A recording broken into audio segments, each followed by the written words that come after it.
Welcome back, everybody. Kevin Cork with you for Fox News Live. This afternoon, we're following a breaking news story out of Grand Blanc, Michigan. 6 to 8 victims at an apparent church shooting and attack. This is apparently an LDS, Church of Latter-day Saints Mormon church in that community. We do know that the shooter is down. We've also been told that there was a fire set, most likely by the shooter. There are unconfirmed reports at this hour that the alleged attacker drove a vehicle right into that building and then started the fire and then opened fire. Again, the shooter is down. We want to bring in former FBI agent Nicole Parker to help walk us through where we are at this particular stage. Nicole, great to have you. I'm looking at the size of this particular facility. They've got quite a lot of work on their hands, don't they?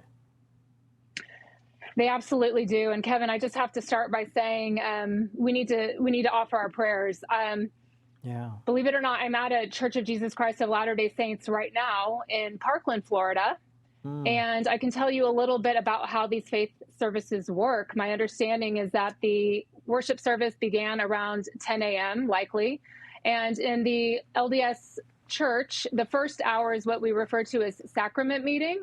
And that is in the chapel where everyone meets together and congregates together to renew, covenants with God each and every Sunday. And that is likely what they were doing during that time. And so it's a 2-hour block of church meetings in the LDS church. The first hour is what we refer to as sacrament meeting. And so this person likely knew that during this hour, it ends around 11 o'clock. That would have been around 11 o'clock in Michigan, that there would have been a large group of people congregating together in that chapel. And they likely planned this well in advance. And from what you're reporting, they drove a vehicle into the church and then they came out and started shooting. What I can tell you is that initially this is going to be all hands on deck, of course, as we've reported. But local law enforcement will take the lead on this investigation unless there is deemed to be an act of terrorism. And then it would be the FBI federal jurisdiction.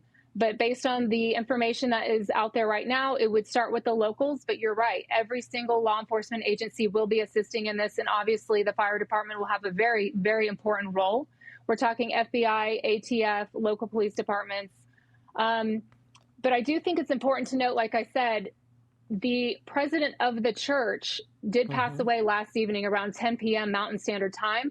Yep. Investigators will link whether or not there was a correlation between the passing of that, very stalwart and mighty leader. He was a very beloved leader in the LDS church, obviously lived to be 101. And so the timing is maybe a coincidence, maybe not, but that will be something that they will certainly delve into. But the initial response right now is saving lives. And my understanding is that there are, a handful of victims and we need to pray for them. But there will be a central command post set up. They will come in, eliminating the fire, stopping the killing, stopping the dying, and then rendering aid to those that were impacted by this awful, awful tragedy. We cannot live in fear, Kevin. This cannot happen. This is supposed to be our safe space, that you're able to go to church and worship and feel God's love. And this is where Americans and all people around the world, this should be their safe haven from the danger. And the fact that this happened today is absolutely horrific. And my prayers go out to those that were impacted in the entire community. Absolutely. As someone who grew up in Colorado and quite familiar with the LDS Church, this is a solemn day in a number of different ways. The church, in fact, announcing online with sorrow, announced that Russell M. Nelson, beloved president of the Church of Jesus Christ of Latter-day Saints, died. He was 101, as you point out, Nicole. I'm curious about the timing because I'm somewhat familiar. Is this before men go to the left and women go to the right and they sit down and they begin sort of the preaching, if you will? Do you think the timing happened before that? Do you think it happened after that? What's your sense? Okay, so again, just to kind of the first hour of the Church of Jesus Christ of Latter-day Saints is called sacrament meeting. And so what it is individuals go into a large chapel, families, people of all ages. This is everyday Sunday worship service. It's open to anyone. It's open to anyone from the community, anyone who would like to join. And you go in and they literally have an opening prayer, an opening song, and then they administer the sacrament, which would be, equivalent to something like, communion in the Catholic Church. Yeah. and where people make, solemn promises, a weekly promise that you make with God and with Jesus each and every week. And so then after that, it opens up to hearing from members of the congregation, and people are selected each Sunday to speak. And then after that, the meeting ends, and there's a closing song and a closing prayer.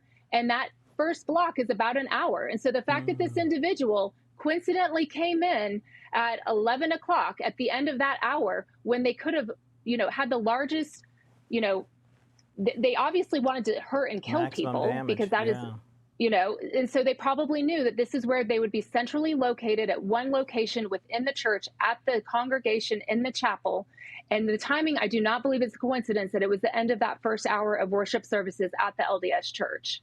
Before we welcome Ted Williams back into the conversation, one last question for you, Nicole, and I really appreciate your wisdom on this topic. Was it your sense that the now late president was controversial in any way?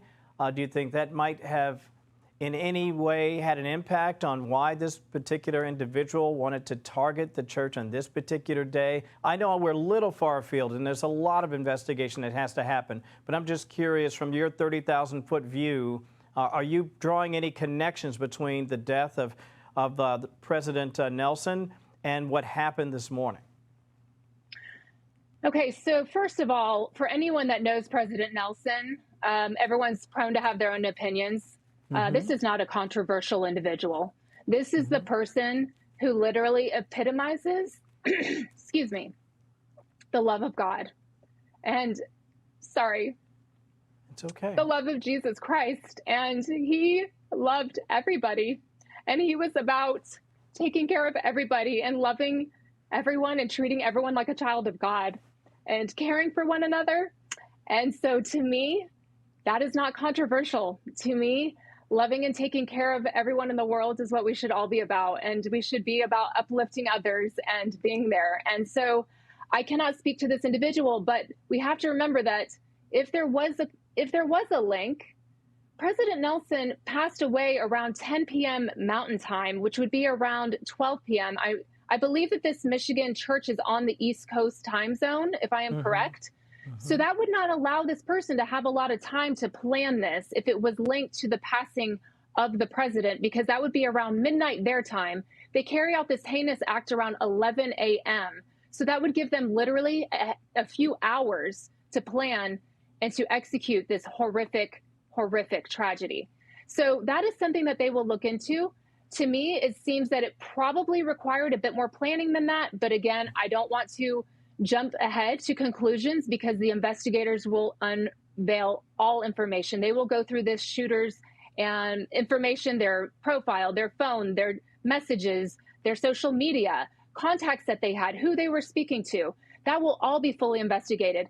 And so whether or not it is linked to the passing of the president of the church, I do not know at this point. But what I can say is that would have only allowed them, literally 9 hours to come up with this plan from the moment that they received the news, and then they would have had to go and carry it out. Is it possible? Yes. Is it probable? Maybe, probably not, in my opinion. But again, it's too soon to say. Yeah, it would seem less likely, especially as you break out the timeline like that. Listen, I think I speak for not just everyone here who cares greatly about you, but also about the entire LDS faith. Our thoughts and certainly our prayers are with that particular congregation and the worldwide body of the church. Thank you so much for your perspective, Nicole. Would love to have you back later on. In the meantime, we want to share a little sound. This is from the police in Davidson. Again, as we continue to collect more information about what has happened this morning in Grand Blanc, 6 to 8 victims. Let's play that sound. We were advised of an active shooter situation at a church down here. It was active while it was obviously active while it was happening. I sent out a text to all our guys, everybody go, everybody on duty, everybody off duty, everybody in and gone, including myself. So got here, the church was on fire, the gunman was down, and it's just been a very busy scene, as you can imagine. Thank you so much. Yep. I appreciate your time. Okay. Thank you. Jay Rendon sound right there. Want to welcome back former homicide detective and Fox News contributor. Hey everyone, I'm Emily Campagno. Catch me and my co-hosts Harris Faulkner and Kaylee McEnany on Outnumbered every weekday at 12 p.m. Eastern, or set your DVR. Also, don't forget to subscribe to the Fox News YouTube page for daily highlights.